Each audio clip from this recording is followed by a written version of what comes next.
Hemos invitado a dos analistas políticos para que nos den su punto de vista, independientemente de esta reunión del Consejo de Estado, que no estaba prevista en nuestro tema, pero lo que sí estaba previsto es contar con ustedes para que nos digan cómo sienten ustedes que se halla la correlación de fuerzas políticas en nuestro país y cuál es el estado de ánimo de la sociedad. Y esto será el contexto, sin duda, de la marcha que puede haber el próximo miércoles 19. Iván García Meyer, muy buenas noches. Buenas noches, Fernando. Gracias por la invitación. Bueno, creo que la primera impresión general es que la atmósfera política está para la marea alta, ciertamente. Me refiero en concreto a lo que ha sido la conducta o el desempeño del Congreso, por un lado, y de otro, evidentemente, del Ejecutivo, con episodios o eventos que ciertamente han generado críticas y cuestionamientos fundados respecto de casos como mochasueldos, blindajes, viajes a China, ¿no?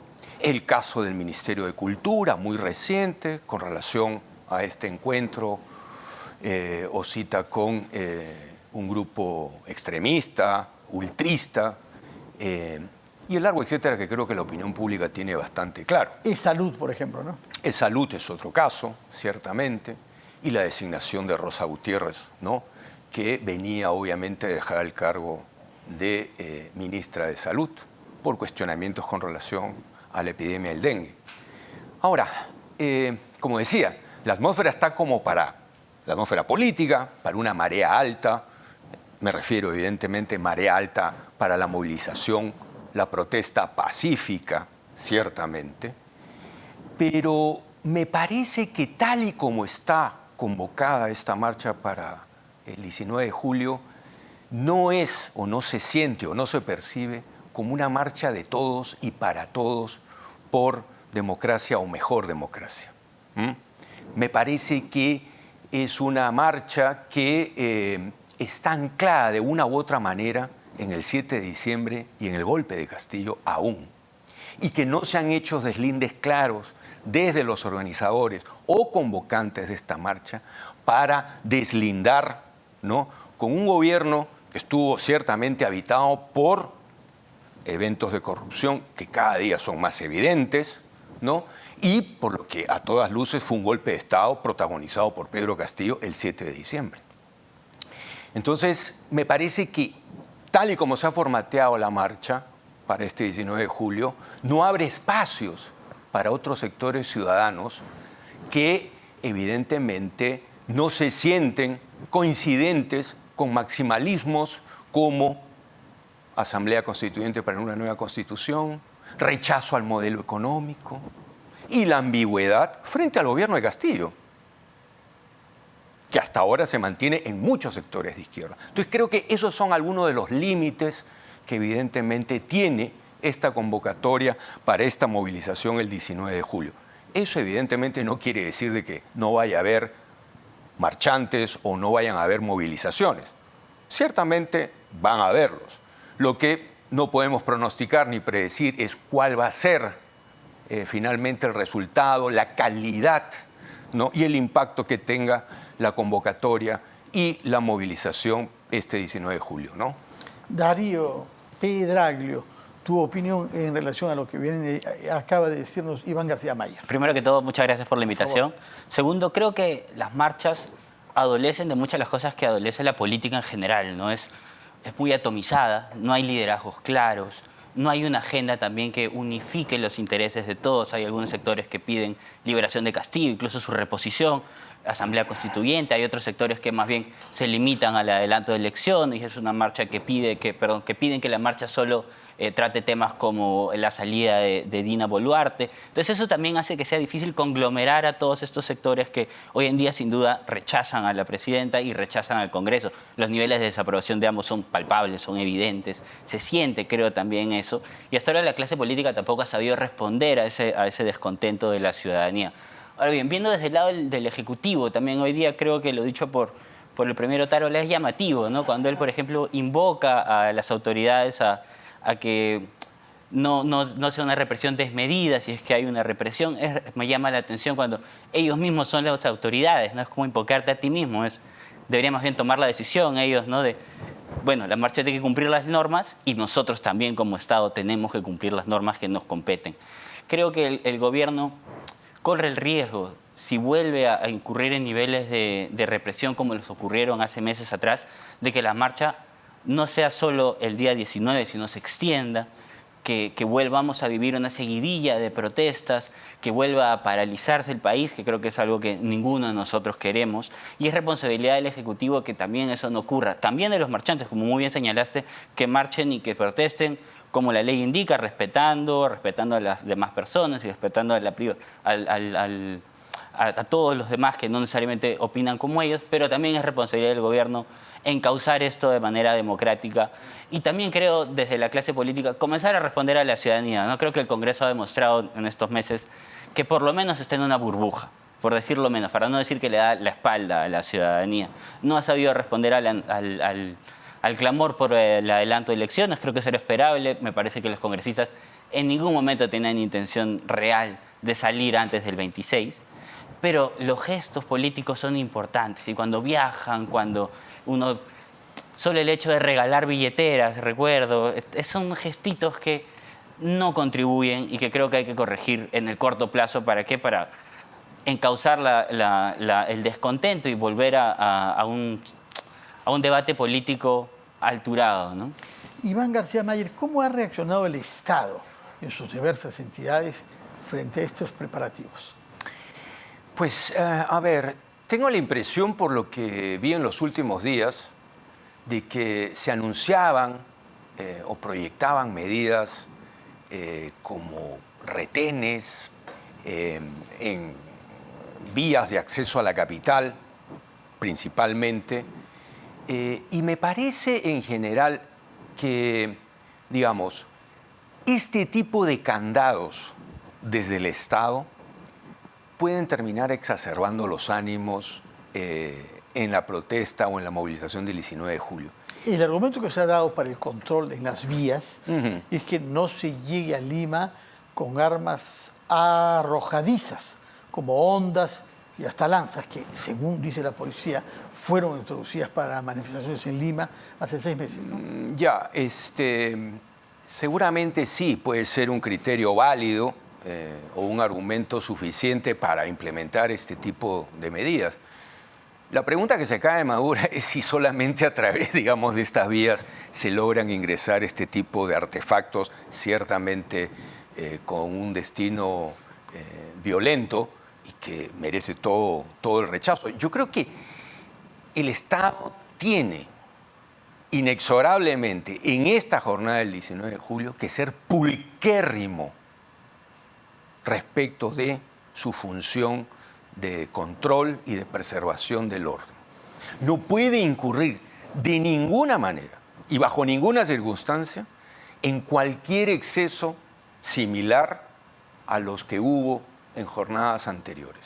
Es decir, desenlaces fatales o letales, creo que sí le marcarían al gobierno, al Ejecutivo, una situación extrema políticamente hablando, y me parece que en circunstancias como estas, que espero que no se repitan y que no las veamos y no las lamentemos, estaríamos en una situación particularmente delicada para la sobrevivencia y para la estabilidad del Ejecutivo de ahí en adelante. Confío en que no tendremos en esta ocasión ningún tipo de fatalidad que lamentar, ¿no? Porque eso sí creo que generaría una situación política verdaderamente difícil, sí, complicada, sí, terminal quizás para el gobierno, después del número de muertos que hemos tenido en las jornadas anteriores. Sí, Darío, ¿qué interpretación haces del hecho de que hayan organizaciones que no convocaron inicialmente la marcha y que anuncian que van a participar en ella? Estoy pensando en la CGTP por su antigüedad, casi 100 años pronto, ¿no? Y su implantación a nivel nacional, pero también en otras personalidades independientes, ¿no? Que dicen que van a participar porque tienen una agenda que quieren expresar ahí. ¿Esto puede moderar la marcha o al revés, servir como un alibi y un distractor de grupos ultras, de grupos radicales, de grupos violentistas que puedan estar también presentes? A ver, creo que sí puede darle un tenor distinto quizás a lo que pasó hace unos meses. Sin duda uno ve hoy en día sectores más, digamos, del centro político que están más dispuestos a salir a marchar, cosa que hace unos meses me parece no necesariamente ocurrió. Creo que eso puede atenuar a los sectores más quizás extremos, más ultras, que están también protestando. Que la presencia de estas personalidades, estos grupos, puedan atenuar a los sectores más radicales. Pero igual estos sectores van a seguir estando, ¿no? Y quizás intenten incurrir en actos violentos, y ahí es importante que las fuerzas del orden, como bien señaló Iván, actúen con pulcritud, que actúen señalando a las personas que están incurriendo en algún delito, apresando en caso sea necesario, y se inicie el proceso judicial debido, ¿no? Pero sí creo que el hecho de que personas más de centro también participen amplía un poco el espectro. Dicen, bueno, ya no pueden tildarlos de radicales. ¿Ya por qué? Porque hay gente que evidentemente no es radical participando, que lo que están es descontentos con la situación actual y hacen ejercicio de su derecho a protestar.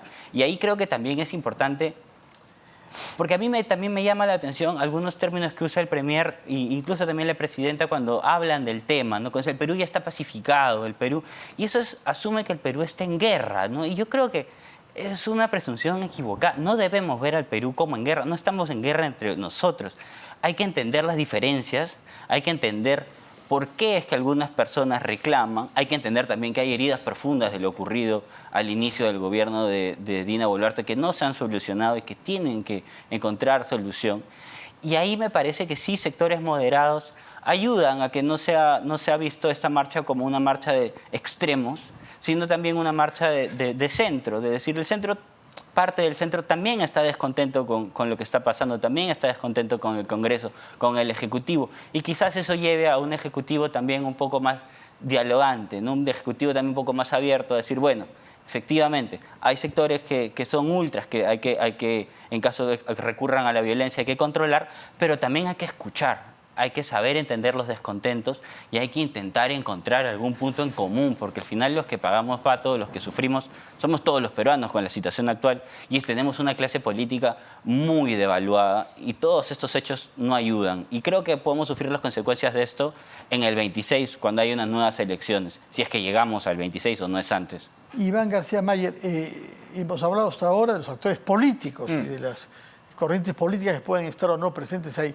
pero también hay intereses ocultos que no son políticos. Evidentemente. ¿Cuáles son estos intereses? Bueno, se ha señalado, creo que de manera bastante amplia, la presencia de las llamadas economías delictivas, ¿no? Todo indica protagonismo en el sur, también en Lima, y me estoy refiriendo en concreto, según los reportes, los análisis, a las economías, ¿no es cierto?, que están vinculadas a la minería ilegal, a la tala ilegal, al narcotráfico y el largo etcétera que puede caber dentro de esto que se denomina las economías criminales o delictivas, ciertamente. ¿Qué interés tienen respecto a la marcha? Bueno, me parece de que lo que pretenden, no solamente ahora, también antes, es evidentemente tener, digamos, menos controles, menos fiscalización, ¿no? Menos Estado, menos institucionalidad, ¿no? No en vano fueron quemadas fiscalías, sedes judiciales en el interior del país. Puno, Apurímac, Ayacucho. Es decir, todo esto que tiene que ver con la justicia, ¿no?, desde el Estado, ¿no?, con el Ministerio Público, con la labor de perseguir el delito desde el Estado, que es una función esencial, fundamental y connatural al Estado, evidentemente es absolutamente adversa, ¿no?, a estas economías criminales o delictivas que realmente han ganado muchísimo espacio en el interior del país. Puno es un caso concreto. Esto no quiere decir ciertamente de que los que están marchando o vayan a marchar o ya marcharon, ¿no?, son delincuentes, son criminales. No, pero ciertamente hay también, ¿no?, provocadores, asusadores, profesionales de la violencia que se infiltran en estas manifestaciones para generar precisamente situaciones extremas, ¿no?, y los desbordes con las consecuencias fatales que ya hemos conocido. En este contexto social y político se está procediendo a negociar para la elección de la próxima mesa directiva. ¿Cómo observa usted el proceso que debe llevar el 27 de julio próximo que se instale una mesa directiva en el Congreso? A ver, creo que todavía faltan un poco más de 10 días, ¿no? Creo que 10 días en nuestro país, como sabemos, son una vida, pueden pasar Pero muchas las cartas cosas. han sido un poco Pero las cartas distribuidas, están ¿no? más o Un poco, menos poniéndose sobre la mesa, sin no duda. sabemos cómo se junten unas a otras. Pareciera que ya comienzan a formarse bloques, por lo menos. No tenemos el bloque autodenominado democrático, que creo que es el que controla ahora la mesa directiva con Fuerza Popular, Avanza País y Renovación Popular. Me parece que ellos están buscando tener esta acción popular. Sí, Acción Popular me parece, pero está en ese bloque que me parece que es el que ha controlado la mesa y me parece que es el que ha impuesto el tenor del Congreso en estos años. Después tenemos lo que yo llamamos en 50 son las bancadas bisagras, ¿no? Que son estas bancadas que tienen un comportamiento pendular, que a veces van para la derecha y a veces van para la izquierda, como Podemos y Somos Perú, por ejemplo. Sí. Muy evidente, ¿no? Que a veces están con la derecha y a veces con la izquierda. Y este bloque de izquierda, vamos a ver si es un bloque de izquierda, porque a veces la izquierda nos tiene acostumbrados a dividirse, pero están en ese proceso de negociación. En un momento sonó la posibilidad de que desde la derecha se junten con Perú Libre.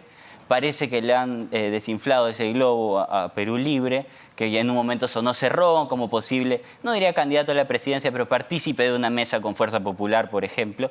Y ahora suena la idea de que la izquierda más bien se una y convoque, por ejemplo, Podemos, Somos Perú, parte de Acción Popular, de los llamados Los Niños, y con ellos intenten llegar a los votos necesarios. ¿Llegarán? No lo sé. Hasta ahora la izquierda no ha podido entrar a la mesa directiva, por lo menos no ha tenido presencia explícita. Y creo que puede ocurrir lo mismo. Vamos a ver si la izquierda logra tender los puentes necesarios para romper esta tendencia, pero me parece a mí que todavía la cancha está un poco más en el bloque de derecha. De acuerdo. ¿Su opinión sobre este tema, García Mayer? A ver, me parece que la baraja está en curso y no hay nada resuelto. Y evidentemente en el escenario parlamentario todo es posible hasta el minuto final. Y en ese sentido, pues, no podemos dar por descontado absolutamente nada. Ciertamente, en los últimos días se han comenzado a instalar algunas tendencias que parecerían discurrir por los caminos que ha señalado Darío. Es decir, que las izquierdas estarían tratando de articular un frente, ¿no?, al cual pretenden sumar los votos de Podemos y de Somos Perú, que podrían convertirse finalmente en los fieles de la balanza para finalmente decantar la suerte de la mesa directiva en un sentido o en el otro. Sí, porque hay dos vueltas, ¿no? El que gane la segunda vuelta. Sí, exactamente. Y ojo, que de no llegarse al mínimo necesario en la primera vuelta, la segunda vuelta se gana con el que tiene el mayor número y se acabó. Es decir, podemos ver una segunda vuelta que defina esto, ¿no es cierto?, con votaciones que provengan de manera muy astillada al final del día de agrupaciones como Somos Perú o Podemos. Entonces, creo que eso va a finalmente resolverse, como se dice, con foto hípica, de pronto, ¿no es cierto?, el día 26 en el último de julio. minuto. El 25 conoceremos qué candidaturas se inscriben, me parece, y el 26 sabremos quién sale elegido. Muchas gracias por su presencia. A ti, Fernando, gracias. Como analistas. Vamos a ir a una pausa, después de la cual hablaremos sobre las marchas del 19, desde el punto de vista del impacto económico que puedan tener, particularmente sobre la